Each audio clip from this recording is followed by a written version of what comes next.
In a small town heavy with prejudice, a 10-year-old black girl roams the streets collecting trash to survive. One evening on the last bus home, she crosses paths with a well-dressed white man, exhausted and stranded after being robbed. No one offers help, not even the driver. She uses every last dollar she has to pay for them both. Little does she know, that man is a wealthy CEO, and her small act of kindness will change both their lives forever. Before we dive in this story, let us know where you're watching from. We love to hear your thought.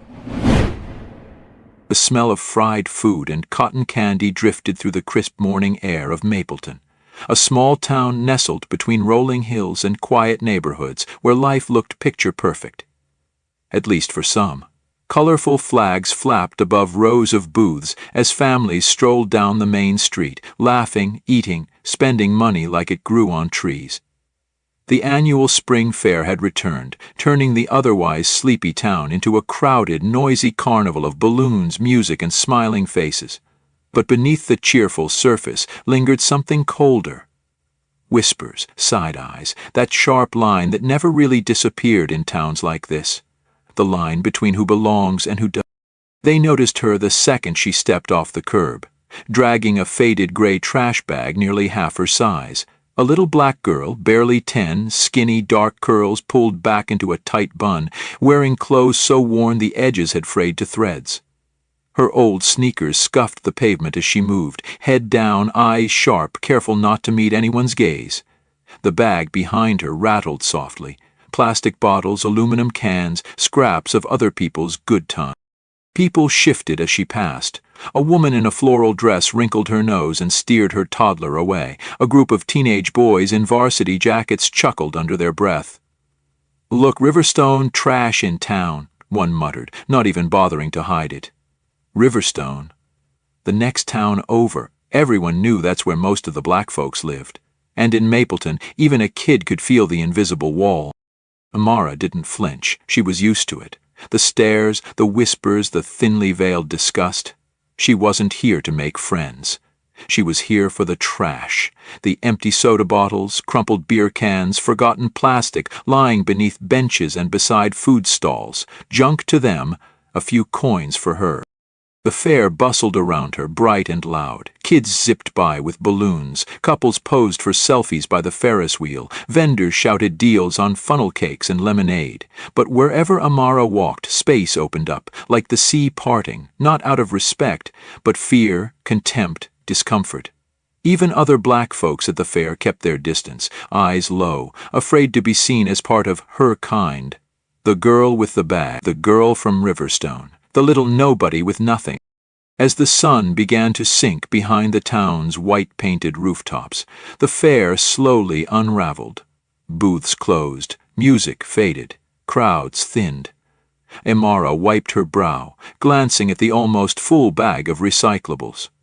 Not bad for a day's work. Enough, maybe, to buy some bread. She slipped through an alley and hurried toward the old bus stop at the edge of town. The streetlights flickered on as she approached.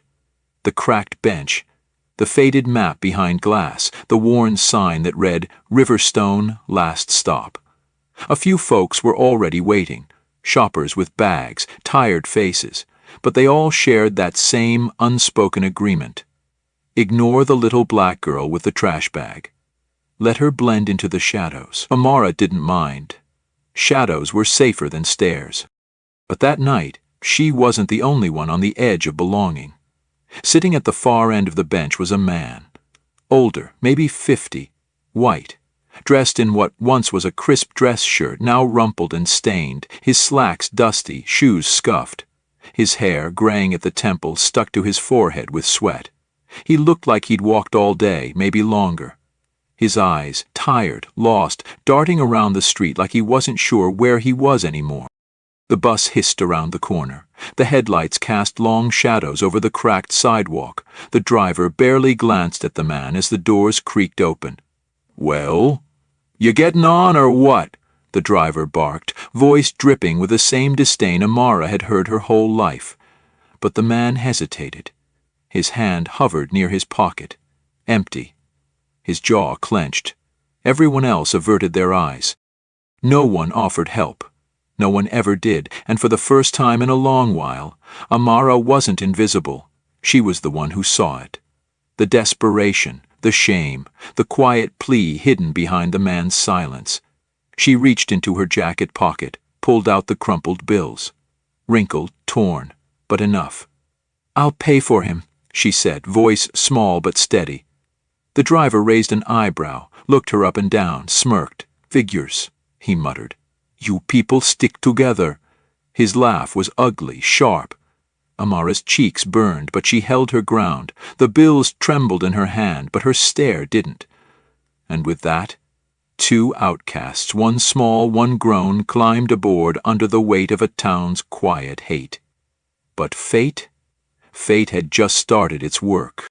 The old city bus rumbled down the cracked road like an exhausted animal, its engine coughing, metal joints groaning with every jolt and bump. Inside, the air was heavy with the smell of old vinyl, cigarette smoke clinging to the seat cushions, and something sour lingering from too many bodies packed in over the years. The yellowed overhead lights flickered weakly, casting a dull glow over the rows of faded seats and the worn floor stained with forgotten spills. Amara kept her head down as she made her way toward the back, her trash bag dragging behind her, rattling softly with the sound of empty bottles and cans clinking together. The man followed quietly, his shoulders hunched, his steps slow and uncertain, like someone walking through a memory they didn't want to relive. The driver, a heavy-set man with a patchy beard and an oversized uniform shirt, watched them in the mirror as they settled into their seats. His smirk still lingered, that same sharp edge of contempt curling the corners of his mouth. He didn't say another word, but he didn't have to. It was all there. The look, the shrug, the way he mashed the gas pedal a little too hard as the bus jerked forward, tossing Amara slightly in her seat. The other passengers barely looked at them. A woman near the front clutched her shopping bags closer. A man in work boots and a ball cap pretended to sleep but kept sneaking glances toward the back. No one said anything, but the message was clear as glass. You don't belong here, neither of you. Stay quiet, stay invisible. Amara pressed herself against the window, the cold glass grounding her.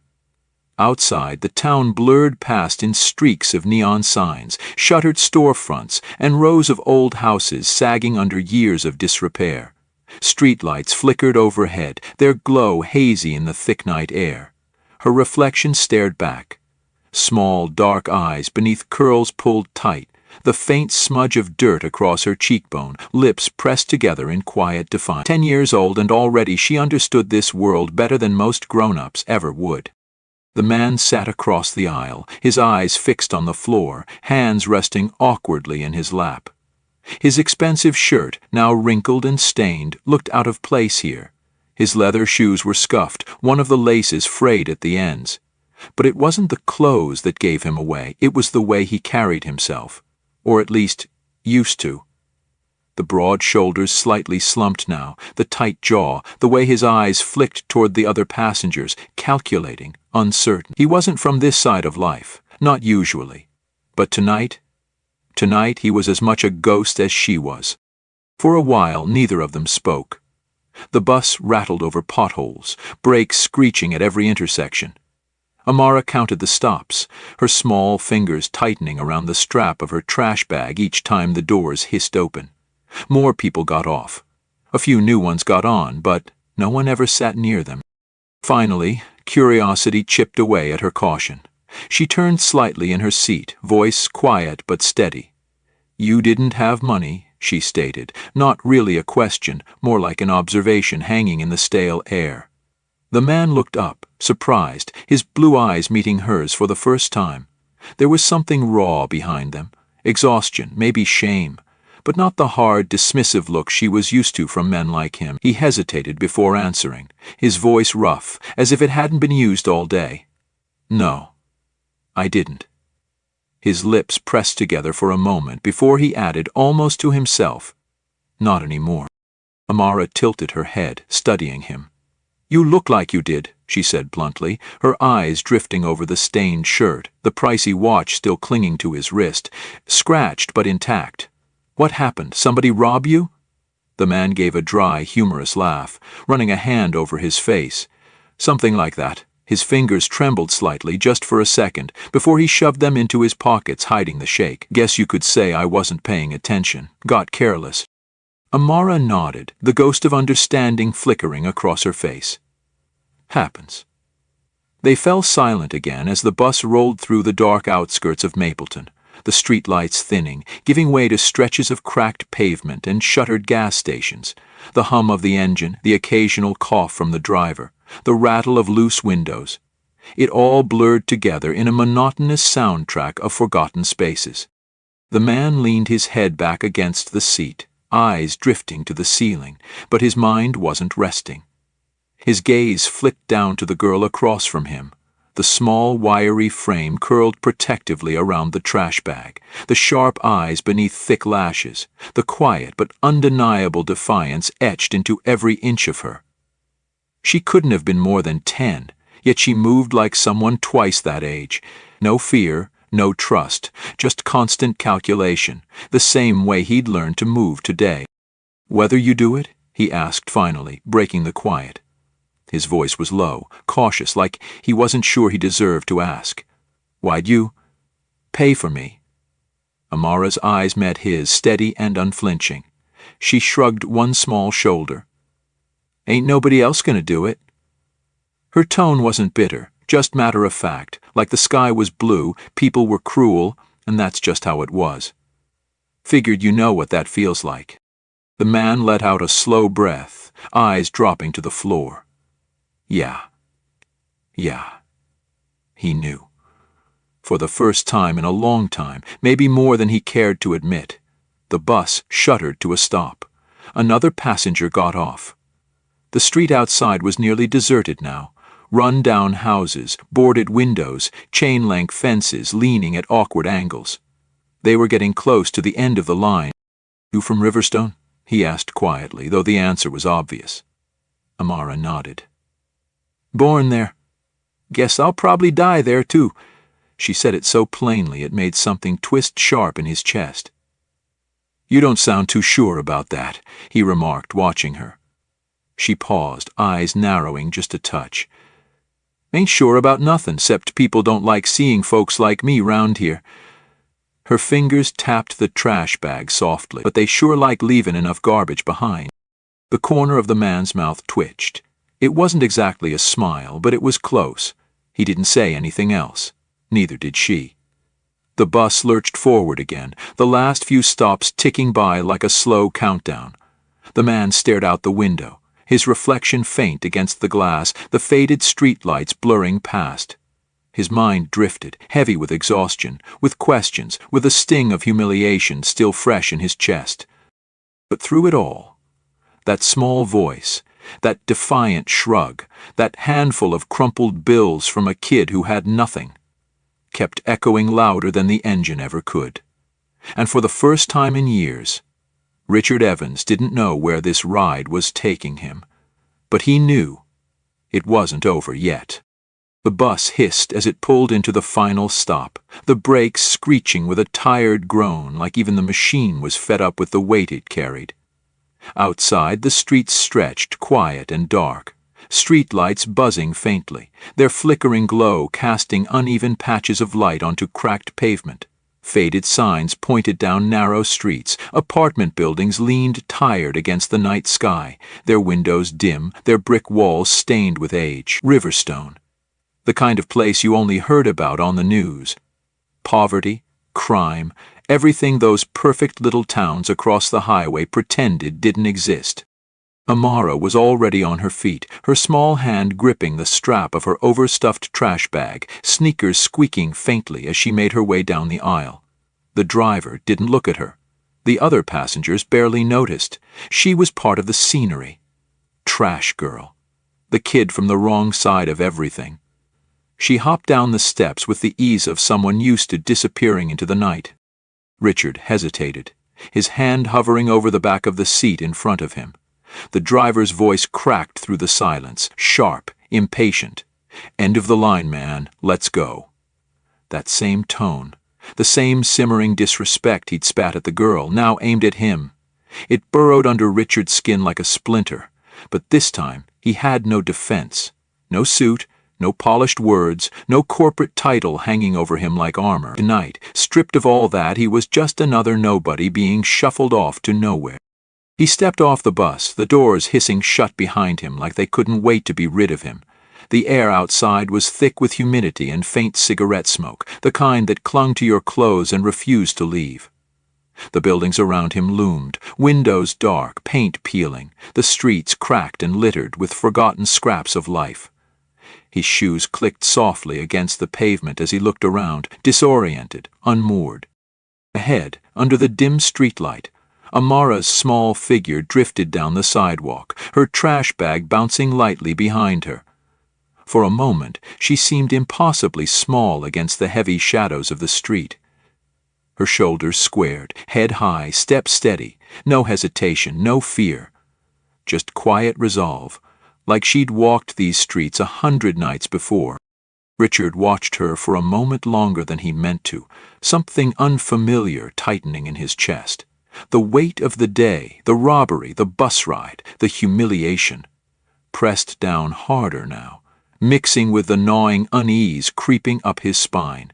He had always known, in some abstract, distant way, that places like this existed, but standing here, breathing it in, stripped of his status and shield, it wasn't distant anymore. It was suffocatingly real. He turned in the opposite direction, hands shoved deep in his pockets, shoes crunching over loose gravel as he started walking. The further he got from the bus stop, the more the streets changed. The cheap apartment buildings gave way to warehouses, then empty parking lots, then wide, empty intersections where even the streetlights flickered out entirely. He walked for blocks, his mind heavy, his chest hollow, until finally the world began to shift again. The sidewalks got cleaner. Storefronts appeared, first boarded up, then open, neon signs humming quietly. The buildings grew taller, glassier, more expensive. He passed late-night coffee shops where baristas packed up for closing, pedestrians in tailored coats, the faint hum of expensive cars sliding by. The forgotten edges of the city fell behind him, replaced by the polished heart of downtown. The heart he ruled, or used to. When the glass doors of his buildings slid open, the concierge's eyes widened, surprise flashing across his face before he quickly masked it. Richard didn't stop, didn't explain. He rode the elevator to the top floor in silence, the hum of the machinery a soft, sterile contrast to the chaos of the streets he'd just left. His penthouse was exactly as he'd left it, immaculate, spacious, cold.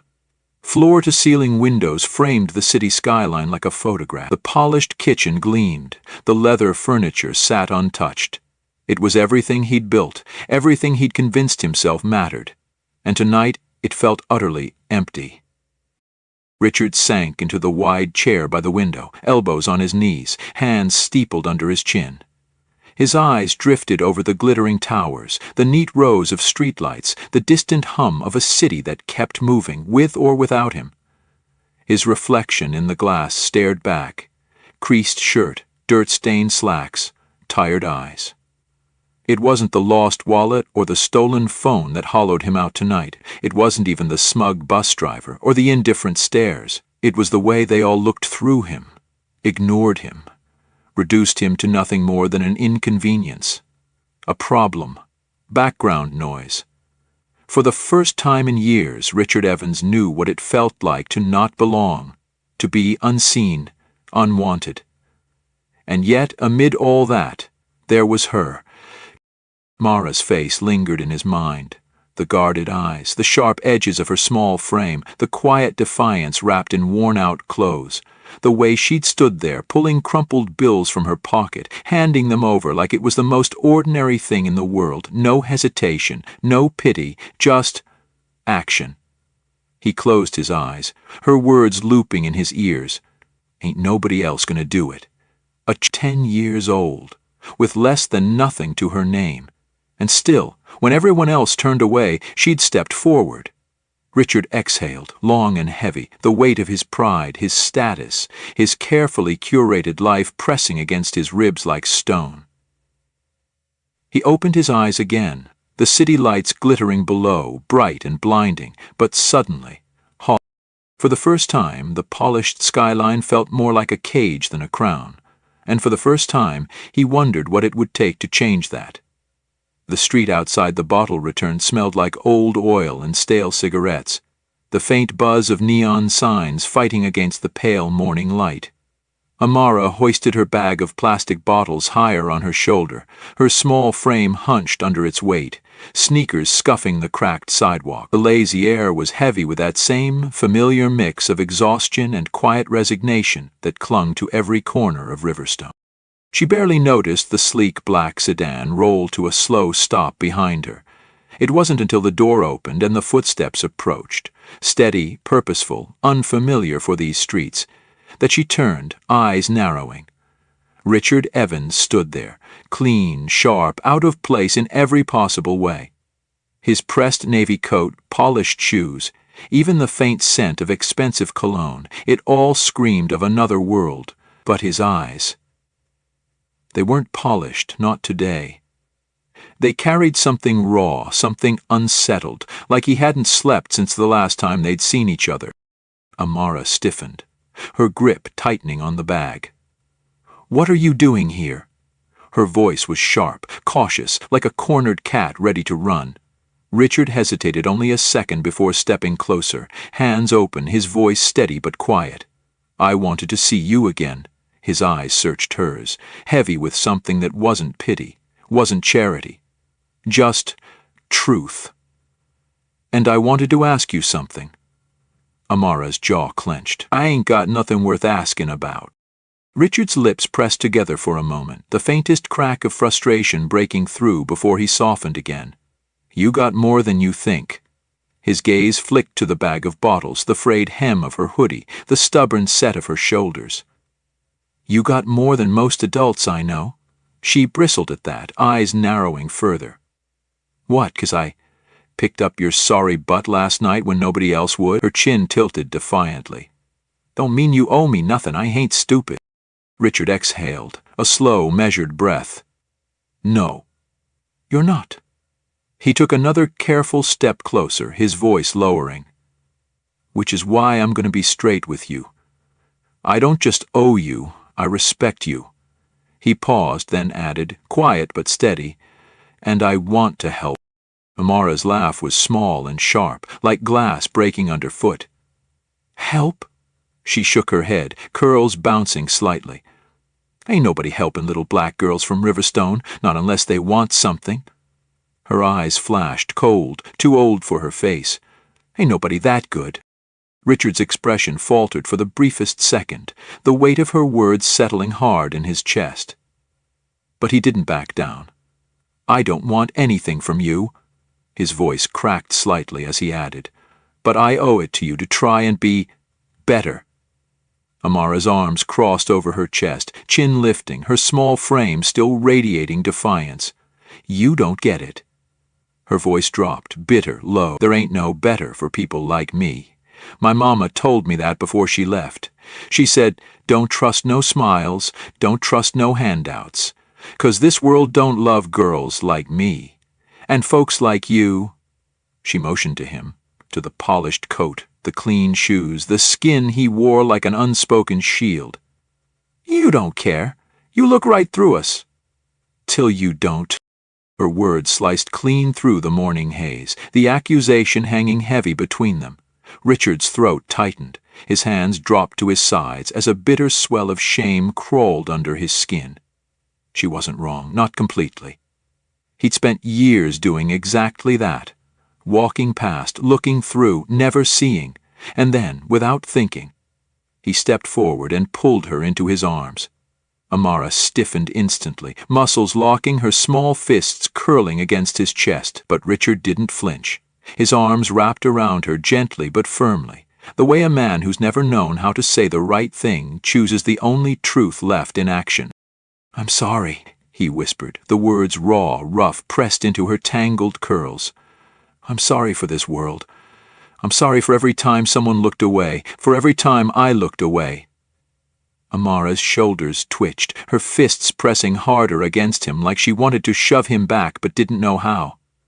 The fight in her was still there, coiled tight, but beneath it, something cracked. Just for a second, Richard's voice dropped lower, nearly breaking. You shouldn't have to think like that. Not at 10. Not ever. His hand rested lightly on her back, his breath steady despite the tremor in his chest. I can't fix the whole world, kid. But I can start, here, with you. For a long moment, neither of them moved. The street noise carried on, a car honking in the distance, the low hum of a motorcycle growling past, but within that small space, it was quiet, heavy, real. Finally, Amara shoved gently against his chest, just enough to break the contact. Her face tilted up, eyes shining, sharp and guarded all at once. You really believe that? Her voice cracked faintly. 3-person. Can fix any of this? Richard's smile was faint, tired, but real. No. He shook his head slowly. But maybe they can fix themselves. She stared at him for a moment longer, the walls inside her rattling, the years of warnings, of hard lessons clawing to stay in place. But something small, fragile, and impossibly stubborn flickered beneath the surface. She stepped back, arms crossed tight again, her expression unreadable. You talk nice, she muttered, but I ain't stupid. Richard nodded, the corner of his mouth twitching faintly. I'd expect nothing less. And as he stood there, watching this tiny, fierce child turn away, dragging her trash bag behind her like a badge of survival, Richard Evans knew the hardest part wasn't convincing her. It was convincing himself. That maybe this time he wouldn't look away. The grand ballroom glowed under soft golden light, crystal chandeliers sparkling like frozen stars, suspended above the sea of polished shoes and designer dresses. Rows of tables lined the room, the crisp white linens and delicate flower arrangements a sharp contrast to the quiet heaviness that lingered beneath the surface. Waiters moved gracefully between chairs, the clink of silverware, the hum of conversation filling the space like background music in a world carefully curated to feel important. But tonight, the walls of privilege weren't as thick as they used to be. Richard Evans stood near the podium at the front of the room, his tailored suit impeccable, his silver hair brushed neatly back, the faint lines at the corners of his eyes deeper now, but not with exhaustion, with clarity. The weight of boardrooms and business deals had settled into something sharper, heavier, more personal over the past year. He adjusted the microphone, the soft murmur of the crowd quieting as heads turned, cameras flicked on, all eyes settling on him. But for once the attention didn't inflate his ego, it grounded him. His gaze drifted across the room, to the long table near the stage where they sat. Dozens of them. Children, brown eyes, tight curls, small shoulders draped in clothes that actually fit for once, some nervous, some wide-eyed, some holding hands beneath the table, survivors of streets that weren't made for them. And right there at the center sat Amara. She looked different now, but not in the way clothes or fresh haircuts change a person. The defiance was still there, in her posture, in the stubborn set of her jaw, but it was layered now with something else. Confidence. A spark of safety. A future. Her hair was pulled back neatly, a simple blue dress hugging her small frame, but it wasn't the fabric or the polish that caught Richard's breath. It was the way she met his eyes without flinching, chin tilted slightly in challenge, like she still didn't entirely believe this world. But she wasn't afraid of it anymore either. The applause faded as Richard leaned into the mic, his voice steady but tinged with the rawness he hadn't fully shaken since that night at the bus stop. A year ago, he began, his eyes never leaving her. I thought I understood success. Power. What it meant to make it. His lips curled faintly, almost bitter. But standing on top means nothing if you've convinced yourself you don't see what's happening down below. The room held its breath, the silence stretching wide. I was that man, Richard continued, voice lowering. I walked past the forgotten ones every day, told myself it wasn't my fight, believed comfort meant I was somehow separate, immune. His hands flexed lightly against the podium. The memory of that night still burned into his skin until a little girl with a trash bag full of bottles did what no amount of money or titles ever could. She saw me. And she helped me when I had nothing left. A ripple of quiet swept through the crowd as whispers circled. Some recognized the story from the news. The CEO stranded, robbed, humbled by a stranger. But none of them had ever heard the real version. Richard's gaze swept the room, landing on the rows of children again, their small faces watching, some wide-eyed, some cautious. We tell ourselves children are the ones who need saving, but maybe it's us who need saving from our own indifference. He took a slow breath, the rawness of the next words curling tightly in his chest. This foundation, Angel's Hope, it's not just charity. It's a promise, a reckoning, a refusal to keep walking past kids like these, like Amara, and pretending they don't exist. At the mention of her name, all eyes shifted toward the table. Amara didn't shrink beneath the attention. Her eyes stayed locked on Richard, sharp, steady, a quiet challenge beneath the surface, as if to say, "You better mean every word." Richard smiled faintly, the corners of his mouth twitching with something warmer. Pride. And maybe redemption. The applause rose, steady, sincere, rippling through the room like a small wave of overdue acknowledgement. Richard stepped back, shoulders settling, but his eyes never left Amara. Later, after handshakes and staged photographs, after donors sipped their wine and congratulated each other for their generosity, Richard found her standing near the balcony, away from the noise. The city stretched behind her in glittering lines of light, but her eyes were on him before he even spoke. "You didn't run this time," he remarked softly, hands sliding into his pockets. Amara shrugged, that familiar, unbothered smirk tugging at her mouth. "Hard to run in new shoes." She tilted her foot, the shiny black flats catching the light. "Besides, I had pancakes to finish." Richard chuckled quietly, the memory of their first breakfast flickering behind his eyes. He sobered as he added, voice lowering, "This, all of this, it doesn't fix everything. You were right. The world's still what it is." Amara's eyes softened, a quiet understanding slipping through the cracks of old defenses. "Yeah." Her voice was low, almost tired for someone so young. "But it's a start." They stood there for a long moment, the city humming below, the weight of the ballroom pressing behind them, and for the first time, it didn't feel impossible. It felt earned. And as the night unfolded, as speeches gave way to music and cautious hope flickered across worn faces, Richard Evans understood something he never thought he would. Angels don't always have wings. Sometimes they carry trash bags.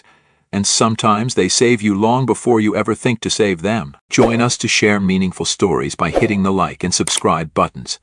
Don't forget to turn on the notification bell to start your day with profound lessons and heartfelt empathy.